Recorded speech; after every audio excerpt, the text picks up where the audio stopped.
This is Suddenly Family. I'm Samuel Burke, and these are the true stories of people's lives forever changed by at-home DNA tests. There's something I've been trying to figure out for myself. What makes a family family?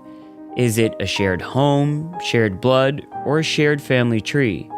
These are all questions I've been asking myself as I've tried to make sense of 3 DNA bombshells that have dropped on my family. These discoveries will come to light in this episode as well as later in the series, but it's the revelation you're about to hear which has had the most profound effect on my family, challenging some of the fundamental truths we have believed our entire lives. Now, I'm on a journey to make sense of the people coming and going from my bloodline. I was shocked. I was expecting to come up Ashkenazi Jewish. Holy smokes. They've got to be half-brothers. People were really shocked and upset. I was a bit heartbroken, and I know my brother was too. My small Jewish family makes a big Mormon discovery. That's coming up on Suddenly Family.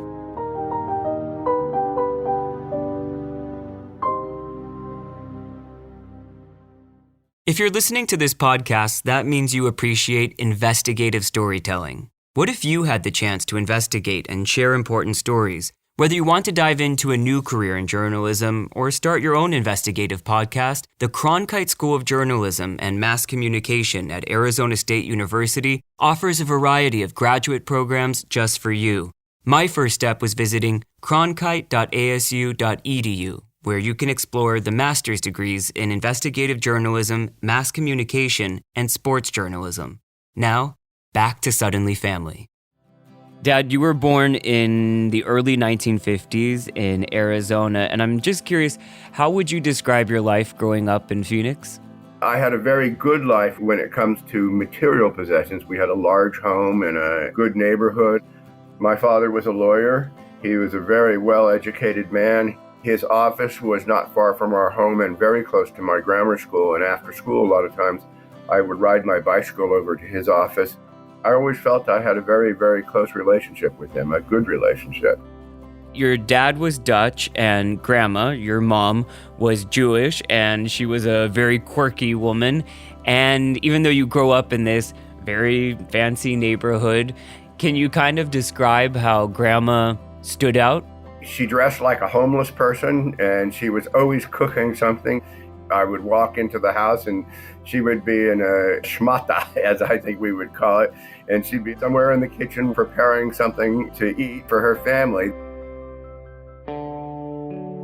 While my grandma was constantly cooking for her children, she was also caring for her husband, my grandfather, who was regularly in and out of hospitals. What's your earliest memory of your dad being sick? Very early. We were told that he had had pneumonia 7 times by the time he was in his late teens, and that it had damaged his lungs, and that they were hoping for a medical miracle. If they could keep him alive long enough for something like a lung transplant, he might have a long life. But he didn't. He died when I was almost 14. It was a very traumatic effect on me. The truth is, I loved my mother, but I felt much closer and much more at ease with my father. My dad's younger brother, that's my Uncle Bill, doesn't have as many memories of their father. He and my dad stay in Phoenix their whole lives and even work together. They have a lot of similarities, but people often notice that for brothers, they look fairly different. Dad, how would you describe your physical appearance compared to your brother? Well, we're both well over 6 feet tall. I always assume that's the Dutch side. But our basic facial appearance is very different, even though there are some small similarities. The overall look is very different. So you might be thinking the fact that my dad and his brother look different from each other is what leads them to take a DNA test. But it's not that at all. In 2018, I asked my dad what he wants for Hanukkah, and he says one of those at-home DNA tests. But it's for a reason only my dad could give. I thought I might have other children out there. I grew up in the 60s and 70s when free love was the order of the day. I didn't know of any other children, but I thought it might be a possibility. So part of you is wanting to take this DNA test to find out if there was another me out there? Perhaps. Just what every son wants to hear from his father. So you take the DNA test, and when you get the results back, what do you see? I was shocked. I was expecting to come up approximately 50% Ashkenazi Jewish and approximately 50% Dutch. And when the DNA test came in, I was 45% Ashkenazi Jewish, 30% Scandinavian, and about 15% British Isles. On my father's side, the Scandinavian and British Isles was a complete shock. I was clearly my mother's child. You see the Jewish heritage from your mom's side, but you don't see any Dutch heritage from your paternal side.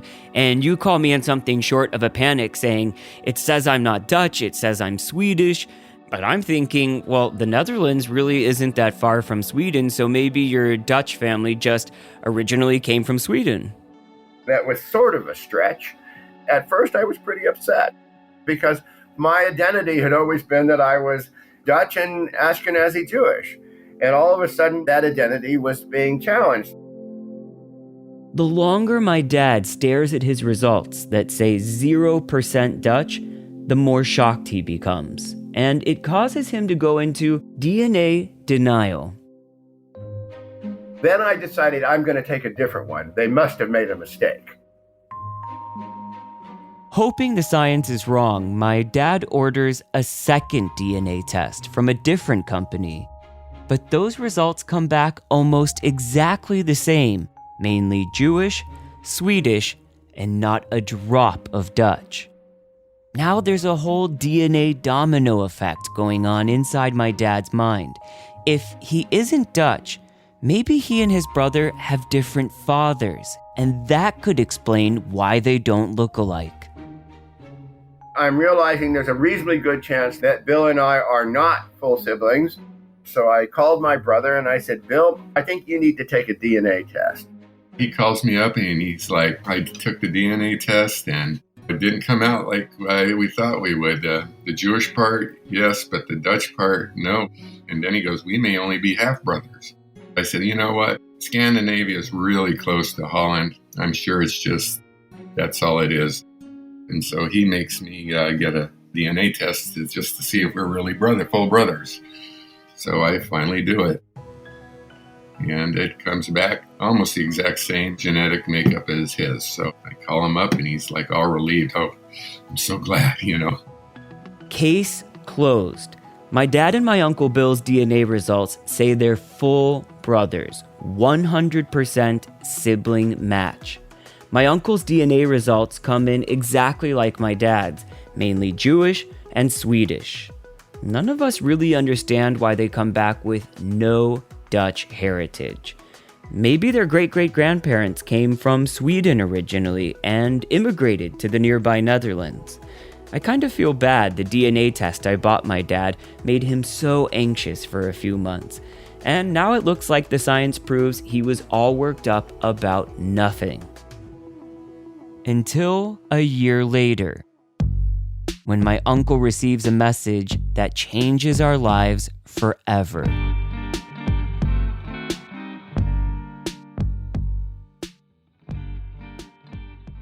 Podcasts shed light on stories that otherwise may not be told. What if you could be that voice for someone? Well, you can. The Cronkite School of Journalism and Mass Communication at Arizona State University allows you to do just that. Become an investigative journalist, a strategic communicator in the media field, or a thought leader in the world of sports. Do what I did. Visit cronkite.asu.edu to learn more about their graduate degrees. Who will you become at the Cronkite School? Now, back to Suddenly Family. A year after my dad and his brother get DNA tests showing they're full brothers but have no Dutch heritage, my uncle receives a perplexing message. I get an email from Ancestry, and I noticed there was 3 people that were really closely related to me. The last name I had never seen before. I noticed that those 3 people have way more DNA makeup with me than my first cousin. So I'm going, holy smokes. So I call up your dad and say, hey, Mark, Jerry's like down way below us, our first cousin. And then here's these three people that have way more DNA. They've got to be half brothers. I think our dad had an affair. And he's like, oh, I don't know. It was hard to digest that all at once. So my dad logs into his DNA account, and he also sees the same three very close relatives who he's never heard of before. 3 brothers from a Mormon family of 14 siblings in Utah. The DNA test says they're half-brothers or uncles to my dad and his brother, but we can't figure out how on earth that could be true. So I call up my uncle's wife. She and I both like family history and solving a mystery, and we start researching these new relatives who have the last name Perks, P-E-R-K-E-S. So I just got right on the computer and started looking up their names, and there was a lot of information on the Perks because they're a large, prolific family, and they researched their genealogy extensively. So I had a lot of info at my fingertips. So I decide to log into my dad's DNA account, and I get to a part way down called Additional Communities, and it says that my dad is a Mountain West Mormon pioneer, which isn't exactly what a Jewish family is expecting to see, and I'm totally baffled by this. Yeah, and that was hard to wrap our minds around. It's still hard, yes. It's interesting. That just seemed improbable to me. I thought it sounded like just fantasy. It just didn't make any sense to me. So now we aren't just seeing we're related to a Mormon family in Utah. The DNA test also shows my dad and his brother are direct descendants of Mormon pioneers who settled in the American West. My Aunt Tommy is trying to get in touch with this family through Ancestry DNA's messaging system and is getting no response. I was so determined to find some way to communicate with the Perks family that I started looking through social media. I went onto Facebook and looked for which of the names was on there. I found 4 or 5 of them, and I wrote them and said, "Hi, it looks like we're somehow closely related." So while my Aunt Tommy is waiting to hear from anyone in this Mormon family we're suddenly related to, she and I decide to review everything we see in the DNA results. And we notice my dad and his brother don't have any relatives with our last name, Burke, B-U-R-K-E. Not a single person from their dad's side of the family, the Dutch side. Yeah, I just remember having this holy camole moment where we're like, there are no Dutch relatives anywhere. We're kind of scrolling down and it's just like, they're not there.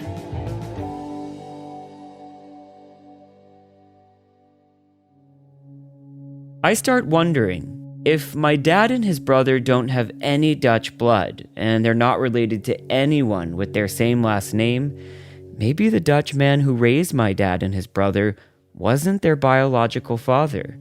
Plus, my aunt and I keep seeing match after match with this big Mormon family, the Perks, with a P.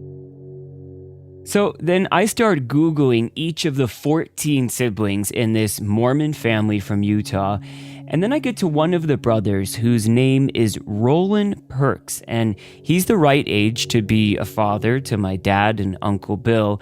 And then I see he left Utah as a young man and lived almost his whole life in our hometown, Phoenix, Arizona.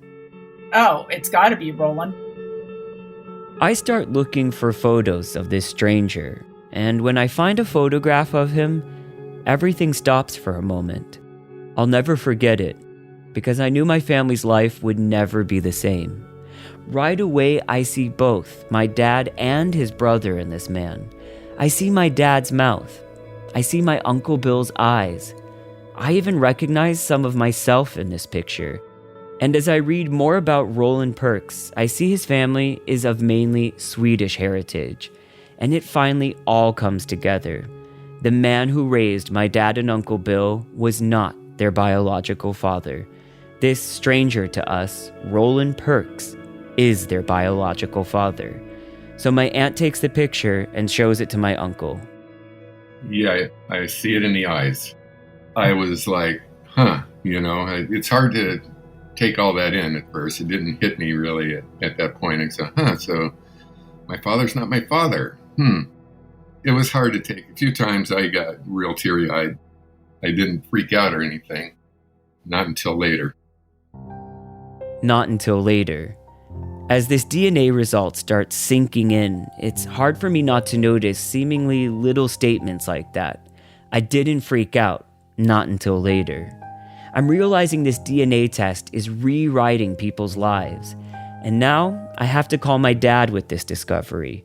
I explain all the details to him, and he agrees.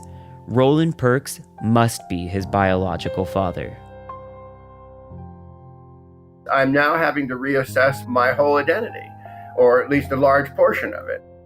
It changed my whole perspective on who I was, which is actually not particularly rational. I am who I am no matter what, and that's not going to change. It changes the particulars, but not the person. All the puzzle pieces connecting us to this large Mormon family from Utah have finally fallen into place. But what I want to know, how is it possible Roland Perks is their biological father? And for the first time, my dad starts connecting dots and tells me something I've never heard before, something his mom told him years ago.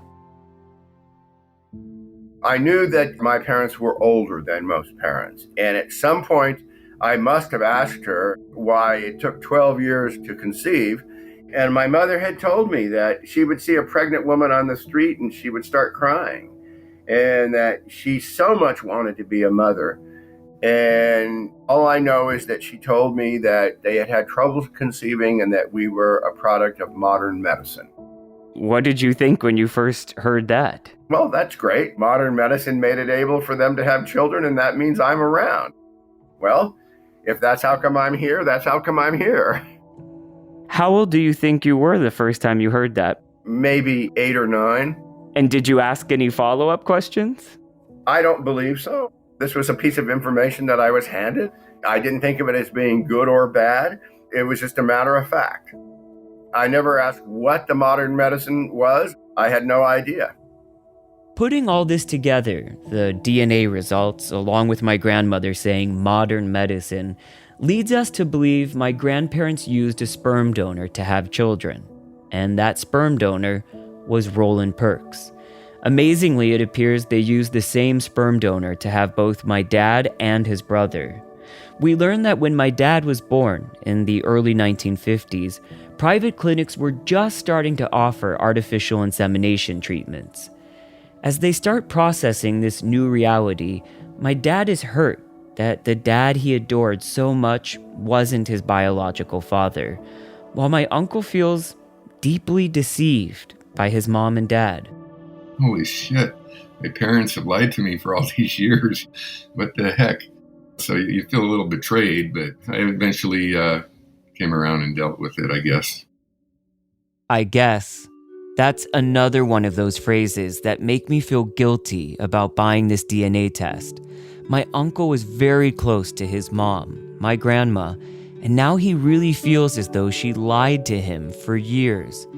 My grandma died in the 90s, and sadly, their biological father, Roland Perks, passed away just a few years ago, so we can't ask anyone involved any questions.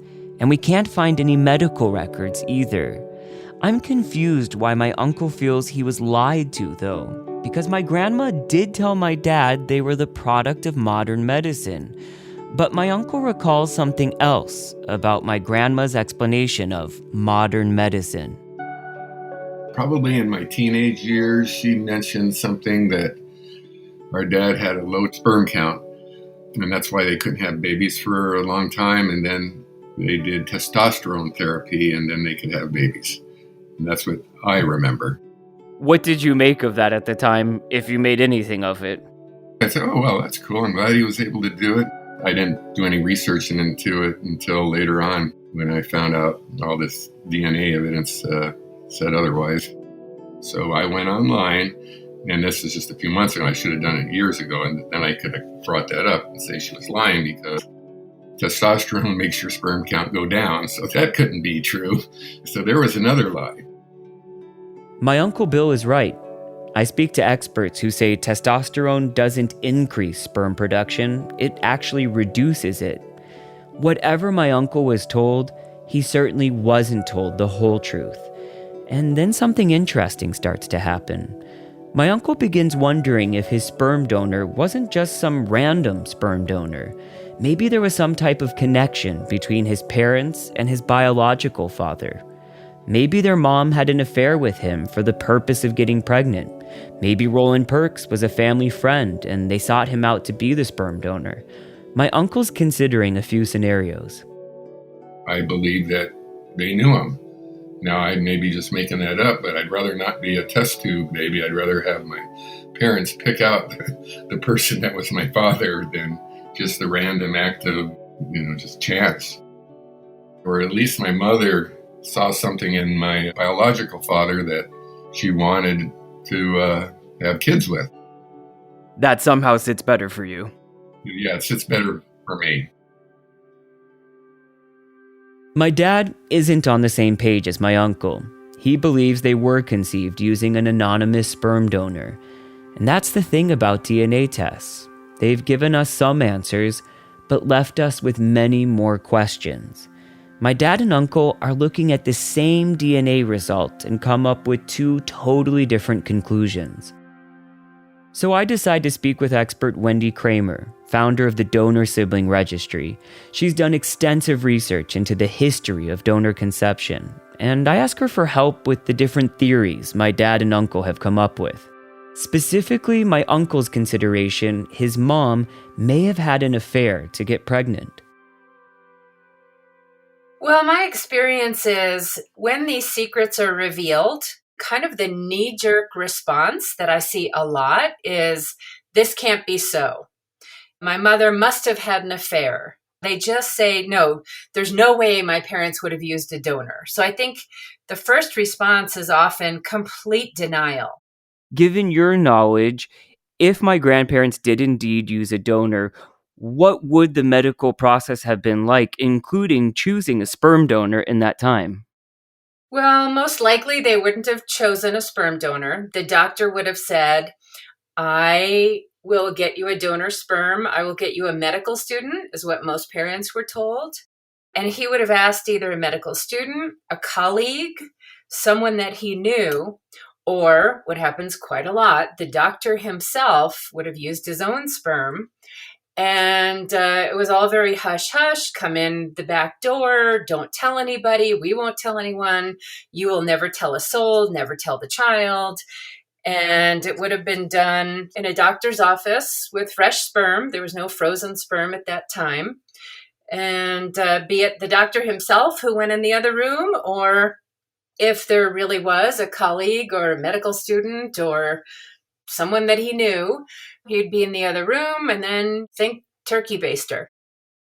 My grandmother had told my dad at some point that the pregnancy she had was possible with my dad and my uncle because of a medical miracle. Just the words medical miracle would lead me down the path of somebody used a donor. Of course, I can't say for sure, but that would make me highly suspicious, just that terminology. When she was pushed on that, my uncle says that she said, well, we used testosterone to help your dad, my grandfather, to help him be able to have this pregnancy. That doesn't mesh with any type of medical evidence. We see, in fact, quite the opposite with testosterone treatments. So is that typical, where people kind of give you a hint of the truth and then give you some type of wild thing that has nothing to do with the truth? Sometimes. And sometimes the people were lied to by doctors. I can't tell you how many people I've heard from that say, my parents were told they mixed the sperm to make my dad's sperm stronger, which is utterly preposterous. But that's what doctors told parents. So I think that was all just smoke and mirrors to make the parents believe that there was a 50-50 chance that the dad was actually the biological father. Maybe my grandmother didn't deceive my uncle. Perhaps the doctors misled her, and she really believed her husband had testosterone treatments and his sperm was used when she had artificial insemination. The DNA test leaves many people with such a blurry image of their new reality. It also leaves us with one more surprise. I call my dad to tell him I've discovered something as I'm researching his new biological father, Roland Perks. I realize that Roland has a son, and I find him on Facebook, and he looks just like you. I see a photo of him on Facebook, which is him at maybe 16 or 17, and I have a picture of you at a similar age, and the resemblance is uncanny, and I'm so excited to find out you have a half-brother just the way that mom found a half-sibling via DNA test. When you find out that you might have this half-brother, what are you thinking? I'm thrilled. I'm dying to meet him. And so is my brother. So is Bill. He's dying to meet him too. We're excited. We want to get together. And he seems like a really interesting and intelligent person. And then we're speaking with our new family, connecting with them, and we find out that he had taken his life just a few months before we discovered all this. And I really felt bad to have to tell you that. He had MS, I believe, and his health was going down and very rapidly. And then to find out that we missed him by a number of months, that made me really sad. I was a bit heartbroken, and I know my brother was too. You found all that information on him, and I was getting excited to meet him. And then we found out he had killed himself. It was really very hard to take. Unlike most of the other families I've spoken with on my DNA journey, my dad and uncle aren't religious or even spiritual people. They don't have that to fall back on while they try to make sense of everyone this DNA test has given and taken from them. You can probably hear it. They're not highly emotional people. My dad and uncle are very measured and rational, though I'm curious to know if my uncle has found some deeper meaning in all this. This is the way it is, so I accept it. It's not a meaning. I don't have that kind of, this is the way it is, right? I can't change it. And so I accept it, and that's what it is. But, and a lot of other people, like a lot of friends, aren't you sorry now that you took the DNA test? And I said, you know what? I'm really actually glad. I know for sure. It didn't turn out the way I wanted it to. At least I got the truth. One of the strangest parts for me was realizing that the last name Burke, that I'm not even related to the Burke family. I know, I've had that same feeling. So I'm looking at all these old pictures of my dad and my grandparents and stuff and going, no, I'm really not related to them, but they are my grandparents, and at least they treated me as if I was their grandson. During the coronavirus pandemic, you made a beeline out of Arizona, and you're actually the first of us to meet our Mormon relatives. What was that like? Were you nervous leading up to it? Yeah, I was nervous. My eyes welled up thinking about it. Oh, I'm going to see my biological father's gravesite. Am I going to just break down and cry? It was really nice to meet them. They're the nicest people. Apparently, I look like the son of my uncle, Kevin. They said, oh, you're the spitting image of Kevin. You walk like him. You have the same mannerisms. So that was nice to know. Those little moments ease some of the guilt I feel for buying the DNA test, which has upended so much of what my dad and uncle believed to be true about themselves. I've had a lot of time to reflect on this, and if I could take it back, I don't think I would buy my dad the DNA test again. I feel I've robbed them of their connection with the Burke family and the dad who raised them. Speaking from my attitude now, there's nothing to feel guilty about. I'm not upset. This is what it is, and it doesn't bother me. I'm not overjoyed necessarily that I'm not a Burke biologically and that I am a Perks. At this point, I accept it. I'm not upset by it. I don't even think about whether I like it or not. It's now just a matter of fact. I would say that's how I treat it now. It's a matter of fact. It's not good, it's not bad, it just is.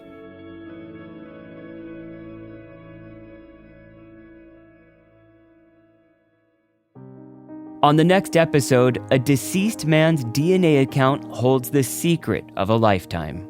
And he said, let's send in a sample and see what we find out. That was 16 years ago, and it was just kind of a whim. He had logged into the account less than a month before he passed away.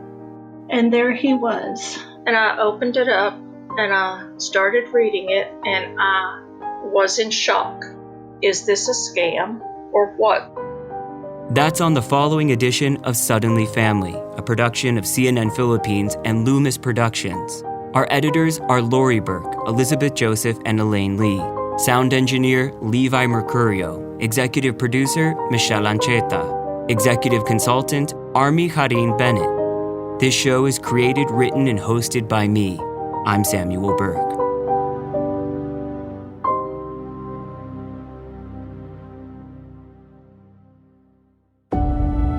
I have a responsibility as a journalist to tell the public what's going on. Now more than ever, the role of the media and journalists is extremely important. To make that first rough draft of history into again. As journalists, we deliver the news, we give the right kind of information. News really has the power to shape and influence a person's perspective of the world. It's about the people, it's about the stories. We verify, we confirm, we double check, we triple check from different sources. To give them the truth. Trust, in one word, I would believe, is integrity. You can't force trust, you have to earn it. People can't trust me if they know that I don't know what I'm talking about. It can be very challenging, but it's very, very fulfilling. News you can trust. News you can trust. This is CNN Philippines. News you can trust.